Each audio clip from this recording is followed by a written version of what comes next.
Hi, it's Deborah Irene here. I'm coming to you today to bring you update number 4 on my book, Someday I Will Write, that will be out later in 2019.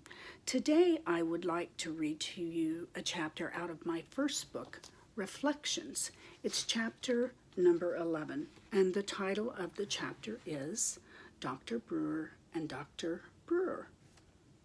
Like father, like son, to this day, I call you my pastor of restoration, Pastor Brewer. At first sight, I saw a man about my father's age, tall, distinguished, and definitely very perceptive, as is becoming of a pastor. How could you have known the anguish I was feeling? You had never seen me and knew nothing about me when I walked into your church service alone and unannounced that Sunday morning 27 years ago. But as I left, you introduced yourself, shook my hand, and said, "Now, if I can ever be of service to you, be sure and call me." Oh my goodness, how much I needed counsel.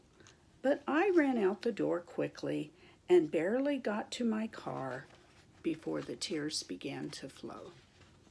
Somehow I made it through another week, went back the next Sunday, and the scenario repeated itself.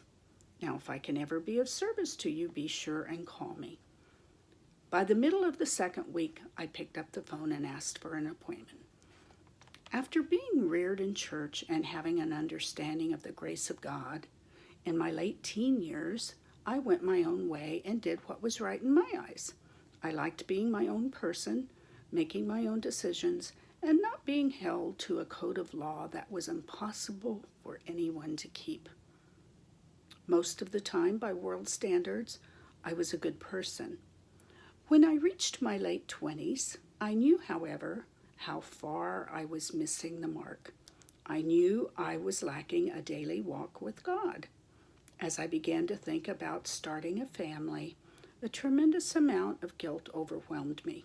Guilt over not following God with my whole heart those 10 years, guilt over mistakes and a few poor choices, and let's just say it, guilt over sin. I wanted to return to the past and fix everything, but could not. This guilt led to depression. One day, I purposed in my heart to give your church a try, and the day I called for that appointment was a major turning point in my life. As I poured out my heart, you led me to an understanding that God had forgiven me and that I did not need to fix anything.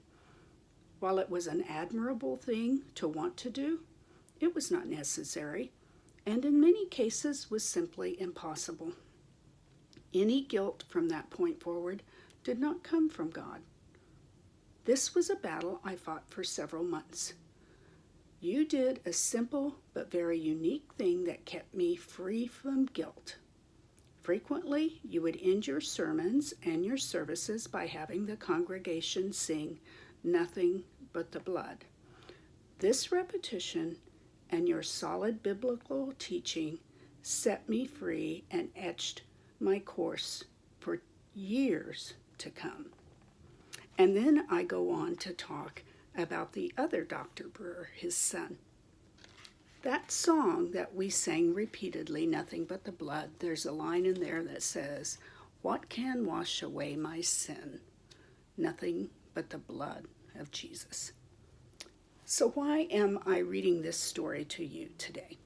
Well, today I attended Pastor and Dr. Brewer's funeral. He died at the age of 94. And it makes me realize the passage of time, because today I am the age that he was when I first went to him for counsel. And so my book, Someday I Will Write, identifies the passage of time. I tell you stories that were set in certain seasons of life. It makes me appreciate life, and it makes me understand the passage of time and to number our days. So today, I hope that you had someone like Dr. Brewer in your life to help you along the way. And I hope that you will tune in to my next video. But for now, I need to get to work on editing my stories for you to read later this year. Thank you for listening.